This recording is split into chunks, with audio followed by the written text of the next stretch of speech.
Inaapura na ng kampo ni Senador Jinggoy Estrada ang pagbasa ng sakdal sa kanya sa Sandigan Bayan para madinig na daw ang kanyang petisyon for bail. Git ng kanyang legal counsel, hindi naman kasalanan ng akusado ang pagkakaantala ng kanyang arraignment for graft at plunder. Pumalag din ang senador sa plano ng prosekusyon na gawing state witness si former DPWH Secretary Manuel Bonoan. Ang detalye sa exclusive agenda report ni John Riz Calata.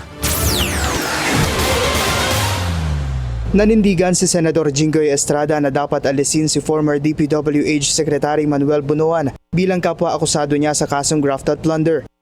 Sa inihaing motion for reconsideration ni Estrada sa Sandigan Bayan 5th Division na eksklusibong nakuha ng Billionario News Channel, hiniling niya na ituloy na ang kanyang arraignment sa kasong plunder sa lalong madaling panahon.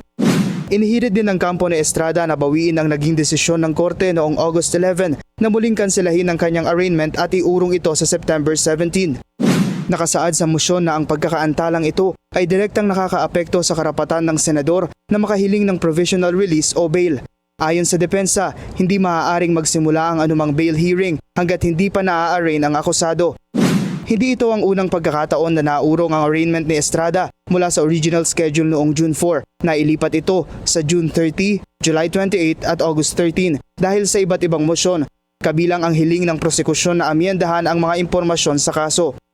Hiniling ni Estrada na sa ilalim ng original information na lamang siya i-arraign kung saan kapwa-akusado niya si Bonoan para umusad na ang kanyang petition for bail. Sa hiwalay na dokumentong nakuha ng Billionario News Channel, naghain ng formal na oposisyon ng senador sa Sandigan Bayan 2nd Division laban sa mosyon ng prosekusyon na alisin si Bonoan bilang kapwa-akusado niya sa kasong graft. Giit ng kanyang kampo, magdudulot ito ng substantial o malaking pagbabago sa teorya ng kaso mula sa sabuatan o conspiracy tungo sa pagiging lone actor na lamang ni Estrada. Tutol din ng Estrada camp na gawing state witness si Bonoan. Kapwa sila akusado sa umano'y kickbackan sa flood control projects na nagkakahalaga ng 573 million pesos. Para sa agenda, John Riz Calata, Billionario News Channel. Manatiling nakatutok sa Billionario News Channel. Sumubaybay sa aming social media accounts at mag-subscribe sa aming YouTube channel para sa mga bago at eksklusibong balita.